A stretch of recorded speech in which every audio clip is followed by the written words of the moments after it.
Hello les amis, je vous retrouve pour une nouvelle vidéo sur le football européen et la Ligue des Champions 2025-2026 et je vais vous présenter le débrief en statistique du match Sporting Portugal contre Marseille, un match qui avait lieu ce mercredi 22 octobre 2025 à 21h pour le compte de la troisième journée et c'est le Sporting Portugal qui l'a emporté 2 buts à 1. Dommage pour l'Olympique de Marseille. Alors dans cette vidéo on va revenir sur les buts de cette rencontre et surtout les grands faits de ce match et on verra surtout les résultats et statistiques des deux équipes pour comprendre un petit peu le déroulé de la rencontre et on terminera la vidéo par un aperçu des prochains adversaires pour ces deux équipes dans cette compétition. Alors une victoire 2-1 du Sporting, c'est vrai que c'est pourtant Marseille qui a ouvert le score dès la 14e minute par Pexao d'une superbe frappe de 20 à 25 mètres enroulé, un but somptueux et l'Olympique de Marseille avait le match en main, il menait 1-0. Malheureusement, Palmieri s'est fait expulser pour Marseille à la 45e minute et donc Marseille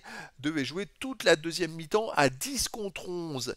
Ils ont fini par flancher à la 69e minute par un but de Catamo et malheureusement ils en ont pris même un deuxième à la 86e minute par Santos et donc c'est le Sporting Portugal qui l'a emporté 2 buts à 1. Quel dommage, les Marseillais avaient quand même en première mi-temps bien le match bien en main et c'est vrai que c'est une défaite qui fait mal. Alors les statistiques, il y a eu 0,92 XG buts attendus pour le Sporting du Portugal à 0,44 pour Marseille, donc c'est quand même des totaux très faibles. Il y a eu quand même 2 buts à 1, 3 buts alors qu'il y a eu très peu de XG. Les autres statistiques, 52,5% de possession de balle à 47,5 pour le Sporting du Portugal, 467 passes tentées à 426, 396 passes réussies à 362, et puis par contre 84,98% de passes réussies pour Marseille à 84,8% pour le Sporting. Donc Marseille en pourcentage de passes réussies est quasiment légèrement devant, alors que sinon les stats c'est plutôt le Sporting qui a dominé légèrement. 12 occasions à 8 pour le Sporting du Portugal, 14 tirs à 10 pour le Sporting, 7 tirs cadrés à 3 pour le Sporting, 3 tirs contrés à 2 pour Marseille, 1 poteau à 0 pour le Sporting, 2 jeux à 0 pour le Sporting. C'est vrai que le Sporting Portugal a peut-être joué toute une mi-temps à 11 contre 10, mais voilà, ils ont quand même mis les ingrédients pour avoir quelques statistiques quand même supérieures à Marseille. Donc c'est pas non plus totalement immérité. Ce qui est dommage, c'est le fait que Marseille ait eu un expulsé. Ils auraient fini la deuxième mi-temps à 11 contre 11, c'était pas le même match. Et je pense que normalement, ils auraient pu l'emporter.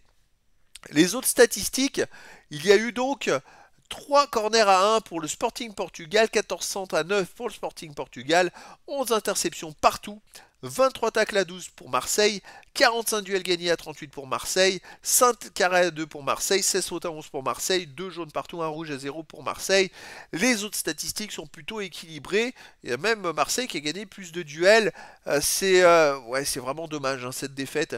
Même j'ai envie de dire à 10 contre 11, ils auraient presque pu garder la victoire mais prendre 2 buts alors qu'ils menaient 1-0.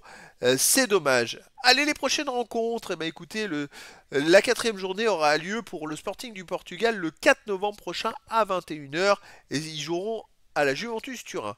Tandis que l'Olympique de Marseille jouera le 5 novembre à 21h à domicile contre l'Atalanta Bergame. C'était donc le débrief en statistique du match Sporting Portugal contre Marseille. Un match qui s'est terminé par la victoire du Sporting Portugal 2 buts à 1. Voilà les amis, je vous dis à très bientôt pour une nouvelle vidéo.